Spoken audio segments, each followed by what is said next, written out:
क्या करती हो बिटिया?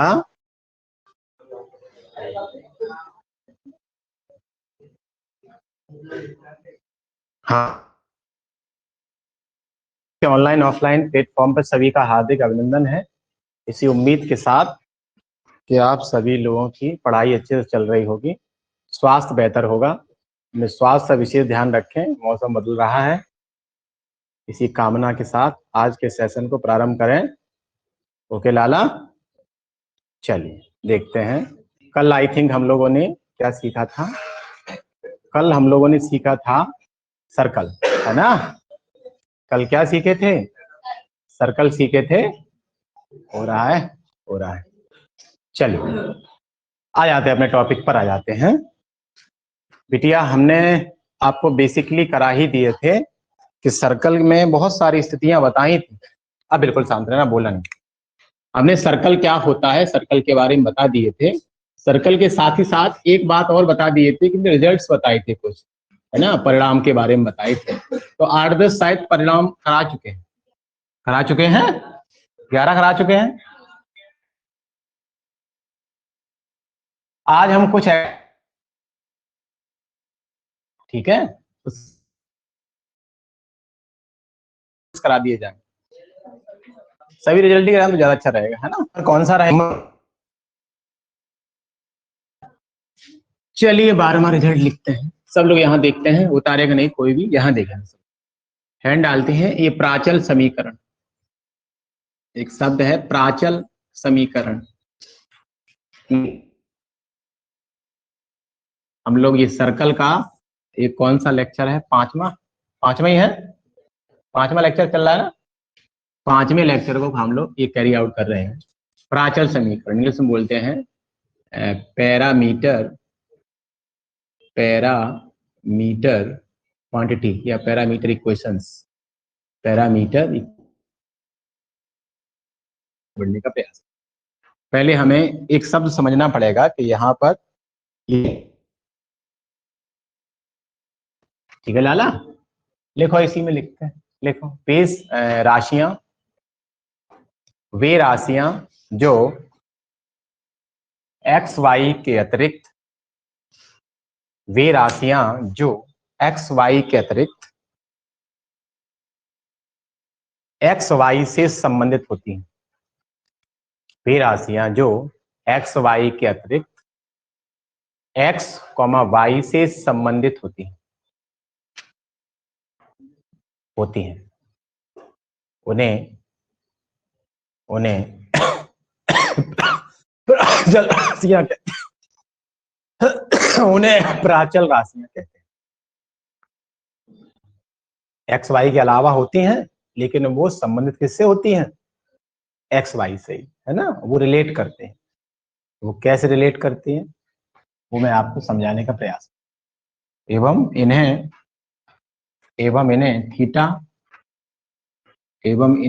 थीटा, ठीक है लाली, pi, Sai,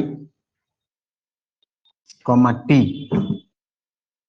small, T, dot ETC etcetera से व्यक्त करते हैं।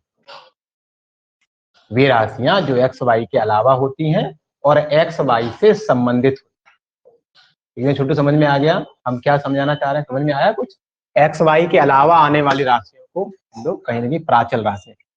Is that clear? अब इनसे बनने वाले जो समीकरण होंगे उन्हें कहेंगे प्राचलिक समीकरण। एकदम क्लियर कट जानकारी हो गई।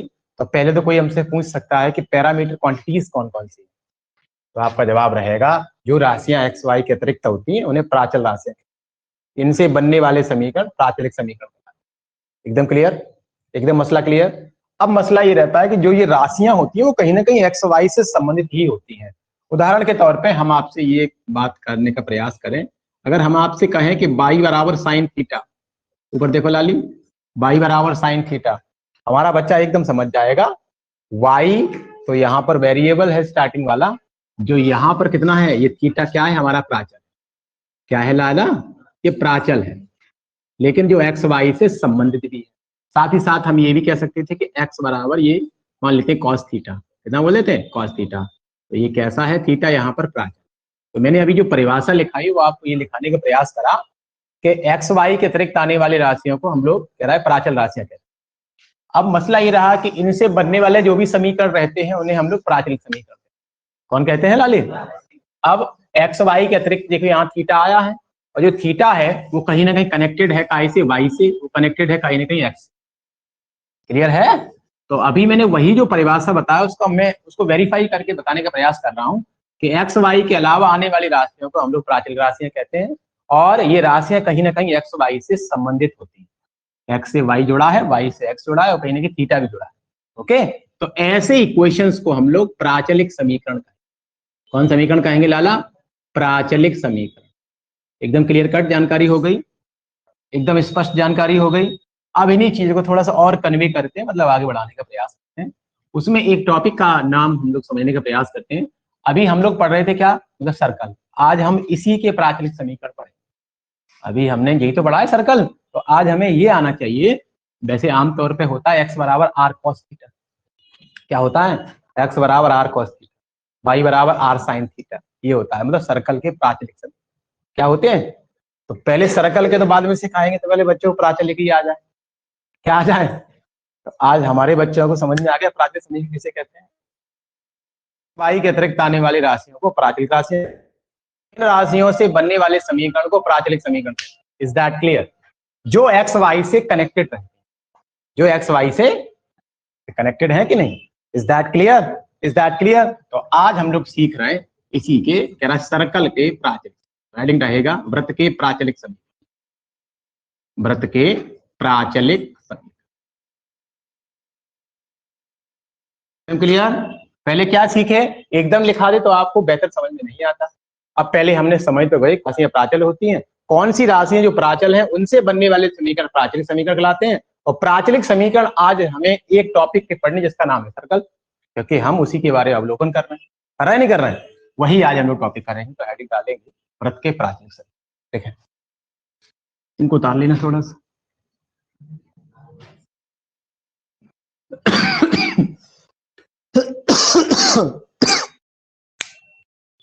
आनंद आया? कोई आपसे पूछ सकता है कि what do you mean by parameter quantity, है ना?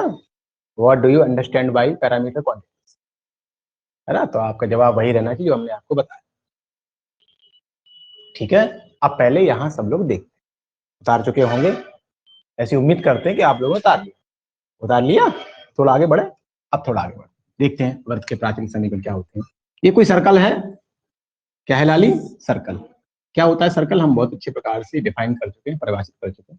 ये एक सर्कल था और ये फर्स्ट क्वाड्रेंट में, प्रथम चतुर्थांश में, प्रथम चतुर्थांश में है।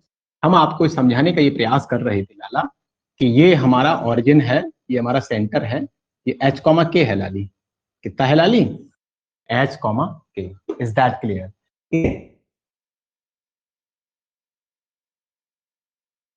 सेंटर लिया है 0, वो मतलब H, K। अब यहाँ पर हमने क्या किया, हम लोग अच्छी समझते हैं कि ये होता है बिंदु पथ। ये क्या है? बिंदुओं के रास्ते हैं, बिंदुओं को रास्ते। और हमने ये कहा था जो बिंदु पथ होता है वो इंफिनिटिव होते हैं। एक सर्कल की परिधि पर अनंत बिंदु कितने होते हैं लाली? तो इसी पर अनंत सारे बिंदु हो सकते हैं। तो इन बिंदुओं को यहाँ पर हम आमतौर पे एक बिंदु का चुनाव कर लिया, एक बिंदु को इलेक्ट कर लिया, है ना, उसको सेलेक्ट कर लिया। वैसे हैं तो इन्फिनिटिव बिंदु, लेकिन हमें आपको सिद्ध कराना है कि x बराबर आर कॉस थीटा क्यों होता है, y बराबर आर साइन थीटा क्यों, सिद्ध एटलीस्ट। चाहे तो हम भी लिखा सकते हैं एकदम डायरेक्ट प्रत्यक्ष रूप से, लेकिन वो हमारी फितरत नहीं, आदत नहीं। आप ये समझिए यहाँ पर ये हो चुका है। अब मैं आपसे एक प्रश्न करता हूं कि अगर मैंने एक पॉइंट ले लिया, बाय द वे मान लेते हैं इस पॉइंट पे ले लिया, कोई पॉइंट P ले लिया, कोई बिंदु P ले लिया, है ना। तो अब मैं आपसे ये पूछना का ये प्रयास करूं कि अगर एक्स वाई के मान निकालेंगे तो यहाँ एक्स वाई आएगा, P x, y है, अरे मतलब पहले चतुर्थांश में है, x भी प्लस रहेगा, y भी प्लस रहेगा। अब मसला ये रहता है कि अगर x, y प्लस है, तो अगर मैंने इसको ऑरिजिन के रेस्पेक्ट में ये देखना है कि ऑरिजिन के साथ ये कितना एंगल बना रहा है, जो ये हमारा बिंदु लिया है, बिंदु P जो लिया है वो हमारा ऑरिजिन से कितना एंगल बना रहा है, तो मान लिया थीटा कोण, ये बिंदु हम कहीं भी ले सकते हैं, कोई इश्यू नहीं है। बात समझ में आई कि नहीं आई? तो हमने इतना काम किया, कोई सर्कल की परिधि पर एक बिंदु P ले लिया, इसके अभी तक कोऑर्डिनेट हुआ करते थे x, y। क्या कितने होते थे लाला? x, y। अब मैं आपसे पूछूं अपने स्टूडेंट से, तो मैं ये कहूंगा कि बेटा ये x, y उसी दौरान रहे होंगे जब सामने की भुजा पर परपेंडिकुलर खींचा होगा। आप इस बात को ध्यान में रखें कि हम लोग एक चीज सिद्ध कर रहे हैं, वो है x बराबर r cos थीटा। ये भी तो मालूम होना चाहिए हम कर क्या रहे हैं, ना मालूम पड़े आगे बढ़े चले जाते, है ना। हम एक चीज को ड्राइव कर रहे हैं, y बराबर r sin थीटा। अब आते कहां से, ये ड्राइव करने का ये मतलब जो भी हम लोगों ने इनिशिएशन दिखाया है वो सामने है, ठीक है लाला। तो वही हमने सामने की भुजा पर एक परपेंडिकुलर खींच दिया पी एम। तो यहां लिखेंगे वी ड्रॉ क्या, P M is perpendicular on X axis. Is that clear? P M को परपेंडिकुलर खींच दिया एक्स एक्सिस पर, ये परपेंडिकुलर खींचा है तो समकोण बनेगा। बनेगा ये एक्स और वाई रहा कब होगा लाला? जब एक्स अक्ष पे एक्स दूरी चला होगा। ये एनडीए चल रहा है, ये एयरफोर्स चल रहा है, विश्वास मानिए, है ना। ये हम लोग इंटर नहीं पढ़ रहे हैं आज, इंटर नहीं है ना, इतना इंटर में स्टैंडर्ड बच्चे कहाँ होते हैं, लेकिन फिर भी हम अपने काम से काम करते हैं। बार बार इस चीज को रिपीट करने से कोई फायदा मिलता नहीं। आपके सामने जब गुणवत्तापूर्ण चीजें होंगी, क्वालिटी पूर्ण, तब आप समझ पाएंगे सच्चाई क्या है। फिलहाल एक्स का इतना रहा होगा, ये ऊपर वाला कितना रहा होगा लाली? बाई रही होगी, उसी दौरान एक्स का बाई रहा होगा। अरे उसी दौरान तो बना होगा एक्स का बाई है हर्ष, क्लियर है? क्लियर है? अरे कोई हर्ष नहीं है, मेरा एक बच्चा है, नाम याद आ गया, इंटर में है। फिलहाल समझ में आ गया होगा। अब मैं एक बात पूछने का प्रयास करता हूं कि क्या मैं एक्स का मान निकाल सकता हूं इस त्रिभुज में? क्या मैं एक्स का मान निकाल सकता हूं इस त्रिभुज में? अरे निकाल सकता हूं कि निकाल सकता, बताते क्यों? तो कौन से ट्राइंगल में ले लूं? ट्राइंगल पी एम या P O M, triangle P O M. अब मैं जिससे पूछूंगा वही जवाब हमको देगा, ठीक है लाली। अब वैसे अगर देखा जाए तो ये काम हम लोग ओरिजिन के लिए कर रहे हैं, जब ओरिजिन रहता है उस दौरान के लिए काम कर रहे हैं। तो इसका लिए ऐसा डायग्राम बनता तो ज्यादा अच्छा लगता, ऐसे ऐसे वाला, ऐसा वाला, तो आपको बेहतर समझ में आता, क्योंकि जो काम कर रहे हैं उसी के लिए कर रहे हैं। तो फिर दोबारा देख लेते हैं। ये सेंटर, ये हमारा 0,0 रहा, 0,0 रहा, ये एक्स एक्सिस है, ये वाई एक्सिस है। हमने इसकी एक सर्कमफेरेंस पर एक पॉइंट ले लिया है पी, कोऑर्डिनेट बन गए एक्स कोमा वाई। समझने का, इसको मैंने समझाया है, यूज इसी करना है, इसको समझाया इसलिए क्योंकि स्टूडेंट थोड़ा समझ सके, भूमिका बन जाए। तो ये भूमिका बनी, ये जो पी पॉइंट है वो एक्स अक्ष के साथ थीटा कोण बना रहा है। Is that clear? सामने की भुजा पर हमने परपेंडिकुलर खींचा है, ड्रॉ करा है, ये पी है, ये ओ बिंदु है। ये कितना रहा होगा? पहले एक्स चला होगा, ये कितना रहा होगा लाली? बाई चला होगा, ये बाई रहा होगा। अब हम ये निकालने का प्रयास कर रहे हैं कि जो बच्चा ये समझदार है वो अपने आप कह रहा है कि सर ये आर है, क्या है? केंद्र से परिधि तक की दूरी आर कहलाती है, रेडियस। तो ये आर है लाली, कितनी है लाली? R. Is that clear? Is that clear? इसका भी अभी यूज करना सिखाएंगे, पहले इसको समझ लेते हैं, उसके बाद समझाएंगे। आर हो गया। अब मैं आपसे ये पूछूं कि इसमें एक्स का ही तो मान निकाल रहे थे, इसका एक्स का ही तो मान निकाल रहे हैं। तो एक्स का जब मान निकालेंगे, तो जब आप हाई स्कूल में थी तो हमने आपसे कहा था कि ये है आधार भुजा, ये है लंब भुजा। काय में आती है? 10 में आती है, आती है। और ये लंब है, ये आधार है, तो ऐसे करके निकाल लेते हैं। अब उसी प्रकार से हम आपसे पूछ सकते हैं कि इसमें कौन सी भुजा ज्ञात है? आर ज्ञात है, और एक बार बाई, एक बार बाई है, एक बार। तो एक बार हम इस त्रिभुज में लेने का प्रयास करते हैं, ट्राइंगल पी ओ एम में। एक बार साइन ले ले, साइन, एक बार साइन ले ले, क्योंकि ये हमें दिया है, ये हमें दिया है, गिवन दिया, ये गिवन है। हाई स्कूल में जब तुम थे तो हमने बताया था कि दो राशियों में से एक राशि अज्ञात है, एक राशि ज्ञात है, और इसके अनुसार लेते हैं sine cos tan cot sec. बताए थे नहीं बताए थे? तो जो बच्चा समझदार है, ये अननोन है, ये अननोन है, ये भी अननोन है, अज्ञात। तो अब इन दोनों को एक साथ नहीं ले सकते, क्योंकि दोनों अननोन रहेंगे तो मान कैसे निकलेगा? एक नॉन होना चाहिए, एक अननोन होना चाहिए। नॉन मतलब ज्ञात, ये ज्ञात है, रेडियस क्या है? दी है। तो एक बार इसको इसके साथ लेना है, तो फिर ये निकल आएगा। एक बार इसको इसके साथ लेना है तो फिर ये निकल आएगा। अगर दोनों ही अननोन अननोन ले लिए तो फिर कुछ नहीं निकलेगा, दो में से एक तो ज्ञात होना चाहिए, नहीं होना चाहिए। तो इस कारण से हमने क्या किया, थीटा के लिए ये लंब आधार, ये कर्ण, लंब आधार कर्ण है कि नहीं, 90 के सामने कर्ण होगा नहीं होगा। तो एक बार तो हम ये सोचते हैं कि x निकालेंगे तो ये आधार और कर्ण आता काय में, आधार कर्ण काय में आता है, अरे कॉस में तो आता है, इसमें भी सोच रहे हो क्या। तो ट्राइंगल POM में क्या लेने पर, कॉस लेने पर, कॉस लेने पर हम वही वो सिद्ध कर रहे हैं, ऊपर लिखा है कॉस लेने पर कितना हो जाएगा, कॉस थीटा, एंगल तो लिया है कॉस थीटा, होता है आधार बटे कर्ण, क्या होता है लाली, आधार कितना है लाली, आधार x, OM है वैसे तो OM, और कर्ण कितना है लाली, OP, OM को बोले x, OP को बोले r, और cos थीटा ये फाइनली है यहाँ पर। तो फाइनली यहाँ से x की वैल्यू निकाले तो कितना आएगा, x बराबर r cos theta. Is that clear, is that clear, is that clear. x के मान निकाल लिए। ओके कोई हमसे पूछ सकता है कि यहाँ मतलब हम लोग जो प्राचलिक हम लोग मतलब उनको निकालने का प्रयास कर रहे हैं प्राचलिक राशियों को, तो प्राचलिक राशियों में थीटा क्या वाला है, थीटा प्राचल है, क्या है थीटा प्राचल, इसकी phi psi lambda A B U V कुछ भी ले सकते हैं, अलग मसला है। तो फिलहाल x बराबर r cos थीटा सबको समझ में आ गया। अब एक बार x का मान निकाल लिए, अब एक बार y का मान निकालना चाहते हैं। अगेन हमने बताया था ये अननोन है ये नॉन है, इस कारण से इसको ले लिए। एक बार अब इसको लेते हैं, इसको लेते हैं, समझने का प्रयास करो, ये बहुत अच्छी बात चल रही है, इसको ऊपर ही ऊपर निकाल दोगे तो फिर वास्तव में निकल ही जाएगा, ध्यान रखना, ये विश्वास के साथ, इसे हमें गंभीरता से पढ़ना है, सीरियस। अंग्रेज ज्यादा समझते हो अंग्रेजी, इसलिए तुम गंभीरता को नहीं समझ रहे होगे, सीरियस ज्यादा समझते हो, सीरियस पढ़ो फायदे में रहोगे। एकदम क्लियर है मसला। अब थोड़ा आगे बढ़ते हैं। अब अगेन उसी ट्राइंगल में, ट्राइंगल POM में, ट्राइंगल POM में आप क्या ले लें, अब साइन ले लो, ये लंब है और ये आधा ये कर्ण है, आता ही साइन में, तो ले लो साइन थीटा, साइन लेने पर, क्या लेने पर, साइन लेने पर। फाइनली कितना हो गया, साइन ऑफ थीटा बराबर लंब बटे कर्ण, कितना है लंब लाला y, कर्ण कितना है लाला r, तो यहां से साइन ऑफ थीटा क्या हो गया, साइन थीटा बराबर यहां से क्रॉस मल्टीप्लाई, तो y बराबर r साइन थीटा। क्या हम बिल्कुल सही जा रहे हैं, बिल्कुल सही जा रहे हैं, बिल्कुल सही जा रहे हैं। अब जो बच्चा होशियार है वो कह रहा है सर इससे क्या हासिल कर लिया, हासिल, अचीव, एक्सेप्ट, हमने क्या अचीव कर लिया, बहुत कुछ अचीव कर लिया, याद रखना।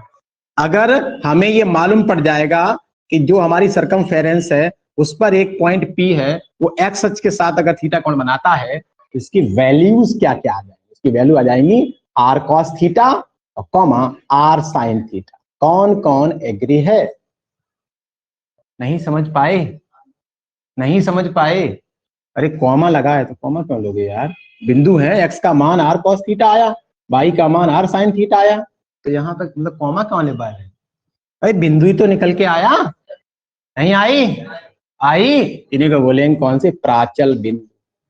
कौन से बिंदु हैं ये, प्राचल बिंदु।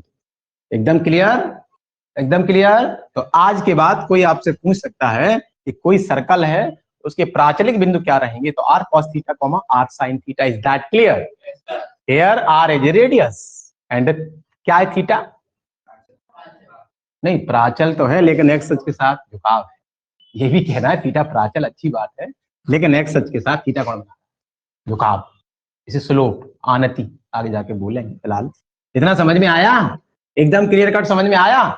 एक बच्चा कह रहा है इससे क्या निष्कर्ष निकाल रहे हैं, हम बहुत कुछ निष्कर्ष निकाल रहे हैं। एक बिंदु ये हो गया P, अगर कोई बिंदु होता मान लो Q, इस बिंदु पर हमने इस बिंदु पे ले लिया Q बिंदु, तो इसके कोऑर्डिनेट कितने हो जाएंगे, इसके कोऑर्डिनेट कितने हो जाएंगे, r cos phi comma r sin phi, bounce हो रही है। अरे जो ये P पॉइंट है, अब इसने ऑरिजिन के साथ कितना कोण बनाया, फाई, क्लियर है। और एक बिंदु ले लो, मान लो हमने अल्फा ले लिया, तो अल्फा के साथ बना जाएगा। या जो बच्चे और होशियार हैं और समझदार हैं, इसको मान सकते हैं थीटा 1, इसे क्या मान सकते हैं, तो इसके पॉइंट कितने जाएंगे, r cos theta 1 comma r sin theta 1। Is that clear, अनंत बार आइए थोड़ा सा स्टैंडर्ड कर दें, तो r cos theta 1 comma r sin theta 1। Is that clear, ये रहे P। अब औरों के भी निकाल सकते हैं हम, नहीं निकाल सकते, यानी पूरी परिधि पर कोई सा भी बिंदु होगा उसके हम ऐसे करके बिंदु निकाल सकते हैं। डन है। आज से पहले कोई तुमसे पूछ लेता या हमसे ही पूछ लेता कि ये एक बिंदु है, ये बिंदु ऑरिजिन के साथ मान लेते हैं अल्फा कोण बना रहा है, तो बताओ कोऑर्डिनेट कितने होंगे इसके? आप बता नहीं पाते, आप यही कहते x, y होंगे। लेकिन अब तो प्राचल रूप में बताना है। क्या बताना है? बता देना r cos theta, r sin theta. अगर उसने थीटा एंगल बताया, जो कहा थीटा बताया, थीटा नहीं बताया तो और भी कर देना, कोई दिक्कत है। लेकिन एक अननेसेसरी यहाँ एक आवश्यक कंडीशन है, वो कंडीशन ये है कि ऑरिजिन है ये क्या है लाला? ऑरिजिन। लेकिन अगर कोई हमारा सर्कल ऑरिजिन पे नहीं होगा, मूल बिंदु पे नहीं होगा, तो अब यहां पर एक चीज को और समझना है, स्पेशल फैक्ट। कौन सा फैक्ट है? Special fact. फैक्ट का मतलब होता है ये तथ्य, इसका अर्थ क्या होता है? तथ्य। स्पेशल है ना, विशेष तथ्य की बात कर रहे हैं। इसमें एक कंडीशन और निकलेगी। अभी तो हमने ऑरिजिन पे लिया था यहाँ, इसलिए आया। अभी ये ऑरिजिन तो है नहीं, ये ऑरिजिन तो नहीं है ना, ये ऑरिजिन तो है नहीं। तो एक काम करेंगे, ये दूरी कितनी रही होगी? आर। कितनी रही होगी? आर। और ये कौन अक्ष पे चले हैं? मान लो एक्स अक्ष पे चले हैं, क्योंकि इसको यूं करके देखेंगे तो कितने चले होंगे? एच। तो ये जो कोऑर्डिनेट रहा होगा, हमें कुछ नहीं करना है, आंसर पहले वाले ही होंगे, बस इसमें हमें एच इंक्लूड करना है। कितनों को नहीं पल्ले पड़ा? ये अंशिका जी शायद समझ में नहीं आया, फिर दोबारा समझा रहा हूं। ये सर्कल कहां था? ऑरिजिन पे था, तो कोई समस्या ही नहीं आई, बात खत्म हो गई। ये सर्कल कैसा है? ऑरिजिन से मतलब आगे पीछे है, तो एच दूरी रही होगी, एच दूरी रही होगी, तो जो हमारे एक्स के कोऑर्डिनेट थे उसमें एच और इंक्लूड हो जाएगा। नहीं समझ पा रहे छोटू? फिर दोबारा से देखते हैं, तब फिर दोबारा समझाने का प्रयास करते हैं। आप लोग पता नहीं क्यों समझ नहीं पा रहे, या मैं समझाने का प्रयास नहीं कर पा रहा हूं। फिर एक बार दोबारा देखते हैं। अभी तक जो सर्कल हमने ये बनाया, इसका जो सेंटर लिए वो 0,0 है। कितना है? 0,0। जब 0,0 है तो हम x में अगर ऐसे ऐड करें 0 प्लस r cos थीटा, तो लाला r cos थीटा ही तो आएगा, वो हमने निकाल दिया है। इसी में एक और देखो, ये y है, इसमें हम 0 ऐड करें तो क्या आएगा? r sin थीटा, तो ये r sin थीटा ही तो आएगा। लेकिन आप ये सोचने का प्रयास करो, ये ऑरिजिन के रेस्पेक्ट में है, ये ऑरिजिन है, इसका जो हमारा केंद्र है वो 0,0 है, इस कारण से दोनों 0,0 ऐड हो रहा है। वैसे तो हमने पहले वहां से बता दिया है कि जो हमारा स्मॉल एच ऐड हो रहा है वो क्यों हो रहा है। पहले ऑरिजिन था तो ऑरिजिन में तो एच होगा ही नहीं, कोई होगा? एच का मान 0 होगा, इसलिए हमने यहाँ रख दिया था। अब तो है, अब तो एच होगा ये वाला। जब एच होगा तो फाइनली हमने एच ऐड कर दिया, और बाई के मान में कितना ऐड कर देंगे? के। तो आज के बाद तुमसे कोई ऐसे भी पूछ सकता है कि कोई सर्कल अगर ऑरिजिन पे नहीं है तो उसके प्राचल समीकरण क्या होंगे? हमें कुछ नहीं सोचना, बस इतना करना है, एच जोड़ना। एक्स बराबर एच प्लस आर कॉस। ये बहुत हायर बातें हैं, किताब में तो अलग मसला है। चीजें समझ में आई कि नहीं आई? ये प्राचल समीकरण कब है? जब ऑरिजिन है 0,0। ये प्राचल समीकरण कब है? जब ऑरिजिन नहीं है। हमने मालूम पड़ा ये एच क्यों सबमिट किया है, क्योंकि वो ऑरिजिन पे नहीं है। तो ऑरिजिन नहीं है तो जो दूरी ऑरिजिन तक होगी उसको ऐड किया जाएगा, नहीं किया जाएगा? ये तो सोचने की बात है यार, ये तो कल्पना करने की बात है कि अगर कोई बिंदु ऑरिजिन पे है तो ऑरिजिन की स्थिति 0 होती है, तो 0 को हम ऐड करने से कोई फायदा भी नहीं, उतना ही रहेगा आर कॉस थीटा रहेगा। अब ऑरिजिन पे है नहीं तो उस दूरी को भी तो ऐड करना पड़ेगा, इंक्लूड करना पड़ेगा आर कॉस थीटा में, जो ऑरिजिन तक है। नहीं है, ऑरिजिन तक दूरी एच है, तो एच को ऐड तो किए तो है, तो वही हम लिखा देते हैं कि जब वृत्त मूल बिंदु पर ना हो, जब वृत्त का केंद्र कहाँ ना हो? ऑरिजिन ना हो, मूल बिंदु ना हो, मूल बिंदु ना हो, तो वृत्त के समीकरण, तो वृत्त के प्राचलिक समीकरण, कौन समीकरण लाला? प्राचलिक समीकरण। कौन बताएगा? है लाला, क्या होगा? x बराबर h plus are cos theta. Agree हो? एग्री हो? दूसरे वह क्या होगा? y बराबर h k plus are sine theta. Is that clear? और पॉइंट कितने हो जाएंगे? तो बिंदु कितने हो जाएंगे? तो बिंदु कितने बन जाएंगे लाला? बिंदु बन जाएंगे h plus are cos theta, फिर comma k plus are sine theta. Is that clear? h के क्या है? सेंटर सेंटर एच के सेंटर ही तो है। अरे लाला, ऐसे कटाओगे तो हमने सोचा ही नहीं था। एक्स माइनस एच का होल वर्ग वाई माइनस के का होल वर्ग बराबर आर। तो एच के क्या थे? सेंटर ही तो थे, कि और कुछ थे? सेंटर थे नहीं थे? तो कुछ रिजल्ट्स महसूस हुए। अब आया एच क्यों ऐड हुई है? अभी भी नहीं आया? अच्छा, नहीं हमें लगता शायद अभी भी नहीं आया। क्लियर कट जानकारी है तो इससे क्या सीख मिलती है? कोई सीख मिलती है? एक पूछ ले, एक पूछ ले। पूछते सर आप बहुत अच्छा है, क्या कर, पूछना तो हमारा धर्म है। क्या है? धर्म। कोई बता दो। तो एक बच्चे से अगर हम ये कहें कि सर इसके कोऑर्डिनेट रहे होंगे इतने, h plus are cos theta one comma k plus are sine theta one, इसके कितने रहे होंगे? H plus are cos theta two comma k plus are sine theta two, इसके कितने रहे होंगे? H plus are cos theta three comma k plus are sine theta three. नहीं समझ में आया? ये क्या 11 पॉइंट हो गए, इंफिनिटिव पॉइंट हो गए। क्लियर है? आज से पहले कोई पूछता कि एक सर्कल है, बताओ एक सर्कल पर एक पॉइंट है, कोऑर्डिनेट कितने आए होंगे? हम लोग बता नहीं पाते, याद हम लोग जी कहते एक्स को हम वाई रहे होंगे, अलग मसला है। आज प्राचलिक समीकरण भी आने लगे। Is that clear? Is that clear? एकदम क्रिस्टल क्लियर, आईने की तरह साफ है, बातें आईने की तरह साफ हैं एकदम। अब थोड़ा और आगे बढ़े, स्टैंडर्ड चीजें हैं ये सब। अब इनमें से हमें करना एक ही है, तो हम तुम्हें सिखाया है कि theta one theta two theta three theta four theta five और भी ले सकते हैं, लेकिन करना तो एक ही बिंदु लेना है। अगर हमें आवश्यकता एक बिंदु को देख लेना, दो लेना तो दो ले लो, तीन ले लो तीन ले लो। नहीं समझ में आई? आवश्यक थोड़ी है कि वहां तक बढ़ो। एकदम क्लियर कट है। अब आगे बढ़े। अब नंबर कौन सा है?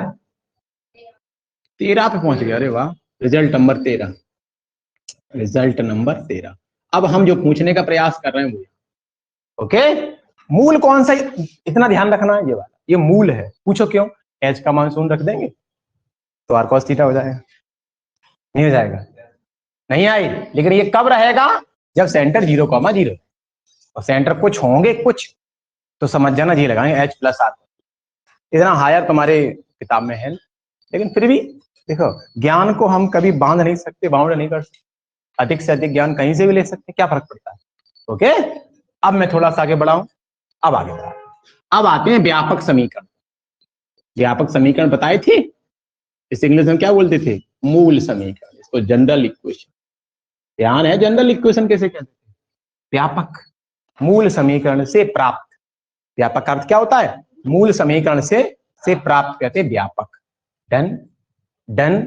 इधर देखते हैं, हम लोग जानते हैं, हम जानते हैं मूल समीकरण क्या होता है सर्कल का। हम जानते हैं वृत्त का मूल समीकरण, वृत्त का मूल समीकरण बिट्टो रानी क्या होता है? x माइनस एच का होल वर्ग और बिट्टो y माइनस के का होल वर्ग और बिट्टो। Clear cut? ये स्ट्रक्चर ऐसा रहा होता है, ऐसा ऐसा करके रहा होता है। सेंटर एच कॉमा के रहे होते हैं, ऑरिजिन एक्स कॉमा वाई रहा होता है, और फाइनली ये कहीं ना कहीं ए रहा होता है, ये आर रही होती है, ये सी रहा होता है, सेंटर रहा होता है। तो ऐसे करके जानते हैं मूल समीकरण। अब मूल समीकरण तो हम सीख ही चुके हैं, उससे आगे वाली बातें सीखने का प्रयास कर रहे हैं। तो आज हम व्यापक समीकरण की बात कर रहे हैं। व्यापक समीकरण होता क्या? हम चाहें तो फिर दोबारा से एकदम दिखा सकते हैं, डायरेक्ट एकदम चाहें तो ऐसे लिखा सकते हैं कि भैया मूल समीकरण के बाद व्यापक समीकरण होता है X square plus Y square plus 2gx plus 2fy plus c बराबर 0। हम चाहें तो, लेकिन हम चाहेंगे नहीं कभी, क्योंकि हम कंसेप्चुअल पढ़ाते हैं, कॉन्सेप्ट के साथ हम लोग पढ़ते हैं, है ना। जब कंसेप्ट है तो बच्चे को मालूम पड़ना चाहिए जी कहाँ से आ गया, एफ कहाँ से आ गया, सी कहाँ से आ गया। ये जब हमने आपको सत्यापन कराया तो आपको मालूम है एक्स माइनस एच का होल वर्ग क्यों हो रहा है, वाई माइनस के का होल वर्ग क्यों हो रहा है, आपको मालूम है, मालूम है। उसी प्रकार से जब व्यापक समीकरण की ओर बढ़ेंगे, आगे बढ़ेंगे, तो कैसे बढ़ेंगे? ऐसे बढ़ेंगे, होल स्क्वायर तो खोल ही सकते हैं। ये तो आपको मालूम है ये कहाँ से आता है, इसको भी हम टाइप करा चुके, सत्यापन करा चुके हैं। तो यहाँ से क्या करने वाले, इसका हम एक्सपेंशन करने वाले, विस्तार करने वाले हैं। तो क्या हो जाएगा लाला? X square plus h square minus के 2hx। हाँ, बस इतना सा मेरी आपसे आग्रह है, विनती है कि मन में ये गलत ख्याल ना आ जाए कि पता नहीं क्या चल रहा है। ये स्टैंडर्ड सर्कल है, सामान्य सर्कल नहीं।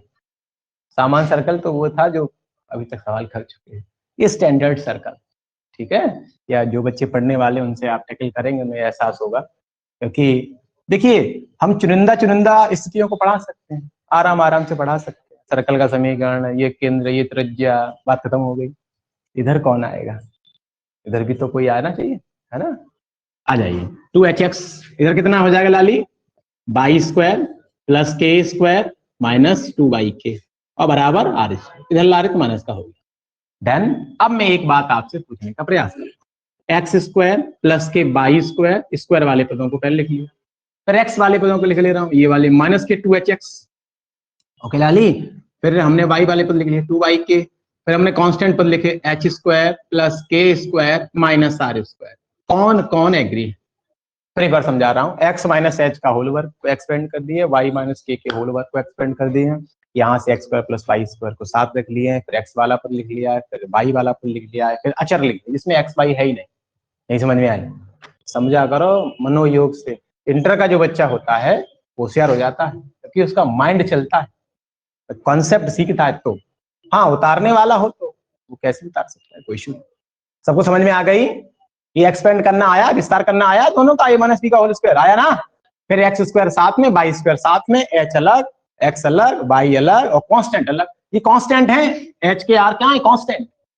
अरे दादा मैं आपसे बोल दूं, ये सर्कल है, इसके सेंटर है 3,2 या 3,4 और ये रेडियस है 5, कितनी है, तो ऑल आर कांस्टेंट ही तो है, एच के भी कांस्टेंट है, आर भी कांस्टेंट है, अचर है कि नहीं, तो वैसे ही कांस्टेंट एक साथ है।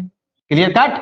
अब थोड़ा समझाने का प्रयास कर रहे हैं। एक बच्चा कह रहा है सर आपने तो ये कहा था ये होता है व्यापक समीकरण X square plus Y square plus 2gx plus 2fy plus c बराबर 0, तो अब हमें आना चाहिए ये कहां से आ रहा है, जी कहां से आ रहा है, एफ कहां से आ रहा है, सी कहां से आ रहा है।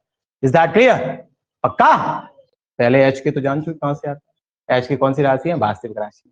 वास्तविक राशियां क्या होती है, जिनका वर्क करने पर वैल्यू पॉजिटिव या शून्य आती है, उन्हें क्या बोलते हैं, रियल नंबर, है ना, बताए हैं। आ जाए इधर। अब मैं थोड़ा सा आपसे पूछने का प्रयास कर रहा हूं, एक बच्चे ने किसी से हमने मतलब